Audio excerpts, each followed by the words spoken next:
କିଛି ଦିନ ତଳେ ଭୁବନେଶ୍ୱର ସାଂସଦ ଅପରାଜିତା ଷଡ଼ଙ୍ଗୀ ମାଲକାନଗିରି ଗସ୍ତରେ ଯାଇଥିଲେ। ତାଙ୍କୁ ସେଠାରେ ଶହ ଶହ ଜନତା ଓ ବିଜେପି କର୍ମୀ ଭବ୍ୟ ସମ୍ବର୍ଦ୍ଧନା ଦେଇଥିଲେ। ସେହି ସମୟରେ ବିଜେପି ରାଜ୍ୟ ସଭାପତି ମନମୋହନ ସାମଲ କୋରାପୁଟ ଗସ୍ତରେ ଯାଇଥିଲେ, କିନ୍ତୁ ଅପରାଜିତାଙ୍କୁ ନେଇ ଯେପରି ଉତ୍ସାହ କର୍ମୀମାନଙ୍କ ମହଲରେ ଦେଖିବାକୁ ମିଳିଥିଲା, ତାହା ହୁଏତ ମନମୋହନଙ୍କ କ୍ଷେତ୍ରରେ ଦେଖିବାକୁ ମିଳିନଥିଲା। ତେବେ ଏହାର କାରଣ କ'ଣ?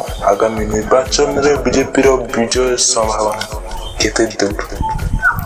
ପ୍ରକୃତ କଥା ହେଉଛି, ଅପରାଜିତା ଷଡ଼ଙ୍ଗୀ ନିଜକୁ ଜଣେ ଲଢ଼ୁଆ ନେତ୍ରୀ ଭାବେ ପରିଚିତ କରାଇ ପାରିଛନ୍ତି।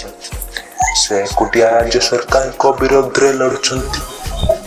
ବେଳେବେଳେ ତାଙ୍କ ଆକ୍ରମଣର ଉପଯୁକ୍ତ ଜବାବ ମଧ୍ୟ ବିଜେଡି ପାଖରେ ଉପଲବ୍ଧ ହୋଇପାରିନି। ସେପରି ବିଜେପିର ଆଉ ଏକ ଲଢ଼ୁଆ ନେତା ହେଲେ ଜୟ ନାରାୟଣ ମିଶ୍ର। ସୁସ୍ଥ ହୋଇ ଫେରିବା ପରେ ସେ ବି ରାଜ୍ୟ ସରକାରଙ୍କ ବିରୋଧରେ ଆକ୍ରାମକ ଆଭିମୁଖ୍ୟ ଗ୍ରହଣ କରିଛନ୍ତି।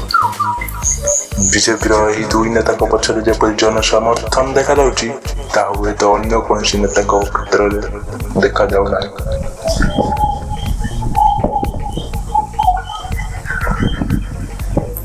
କାରଣ ହେଉଛି, ଉଭୟ ନେତା ଲଢ଼େଇ କରିବା ପାଇଁ ପ୍ରସିଦ୍ଧ, କିନ୍ତୁ ରାଜ୍ୟ ବିଜେପିର ଅନ୍ୟ ନେତାଙ୍କ କ୍ଷେତ୍ରରେ ଏମାନଙ୍କ ପରି ଉର୍ଜା ଦେଖିବାକୁ ମିଳୁନି।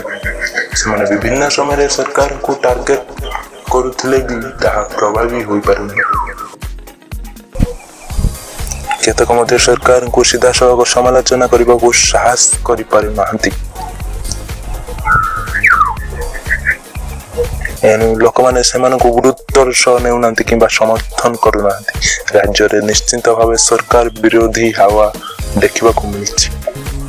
ଇଣ୍ଡିଆ ଟୁଡେ ସର୍ଭେ ଅନୁସାରେ ମୁଖ୍ୟମନ୍ତ୍ରୀ ଲୋକପ୍ରିୟତା କମିଛି, କିନ୍ତୁ ମୁଖ୍ୟ ବିରୋଧୀ ଦଳ ଭାବେ ତାର ଫାଇଦା ନେବାକୁ ବିଜେପି ପ୍ରସ୍ତୁତ କି ନାହିଁ, ଭବିଷ୍ୟତରେ ଦୁଇ ଦଳ ମଧ୍ୟରେ ମେଣ୍ଟ ଆଶଙ୍କା ହେଉଛି। ଏନେଇ ପ୍ରଶ୍ନବାଚୀ ସୃଷ୍ଟି ହୋଇଥିବା ବେଳେ 2019 ନିର୍ବାଚନ ପୂର୍ବରୁ କେନ୍ଦ୍ରମନ୍ତ୍ରୀ ରାଜ୍ୟ ସରକାରଙ୍କ ବିରୋଧରେ ଆକ୍ରମଣର ନେତୃତ୍ୱ ନେଇଥିଲେ। ତାଙ୍କ ଲଢ଼ୁଆ ନେତୃତ୍ୱ ଯୋଗୁଁ 2019 ନିର୍ବାଚନରେ ରାଜ୍ୟରେ ବିଜେପିର ଭୋଟ ହାର 18% ବୃଦ୍ଧି ପାଇ 32%ରେ ପହଞ୍ଚିଥିଲା, ଯାହାକି କିଛି କମ୍ ନୁହେଁ। କିନ୍ତୁ କୌଣସି କାରଣରୁ ଏବେ ଧର୍ମେନ୍ଦ୍ର ମଧ୍ୟ ସେହିପରି ଆକ୍ରାମକ ମନୋଭାବ ଦେଖାଇ ପାରୁନାହାନ୍ତି। ଏପରି ପରିସ୍ଥିତିରେ ରାଜ୍ୟରେ ସରକାର ବିରୋଧୀ ଆକ୍ରମଣର ନେତୃତ୍ୱ ନେଉଛନ୍ତି ଅପରାଜିତା ଓ ଜୟ ନାରାୟଣ। ଅପରାଜିତା ନିୟମିତ ଭାବେ ବିଭିନ୍ନ ପ୍ରସଙ୍ଗରେ ସରକାରଙ୍କୁ ଟାର୍ଗେଟ କରିଚାଲିଛନ୍ତି। ତାଙ୍କ ଆକ୍ରାମକ ବେଳେବେଳେ ବିଜେଡିକୁ ଅଡୁଆରେ ମଧ୍ୟ ପକାଇ ପାରୁଛି। ଏ କାରଣରୁ ତାଙ୍କ ପ୍ରତି ଲୋକଙ୍କ ଶ୍ରଦ୍ଧା ଓ ସମର୍ଥନ ବଢୁଥିବା ଲକ୍ଷ୍ୟ କରାଯାଇଛି। ସେ ହିଁ ଟକ୍କର ଦେଇପାରିବେ ବୋଲି ଲୋକଙ୍କ ମନରେ ବିଶ୍ୱାସ ହେଉଛି। ପଞ୍ଚାୟତ ଓ ବ୍ଲକ ସ୍ତରରୁ ଆନ୍ଦୋଳନ ଆରମ୍ଭ କରିଛି ବିଜେପି, କିନ୍ତୁ ଏହା ଲୋକଙ୍କ ମନକୁ ଛୁଇଁ ପାରୁନାହିଁ କି କିଛି ପ୍ରଭାବ ପକାଇ ପାରୁନାହିଁ।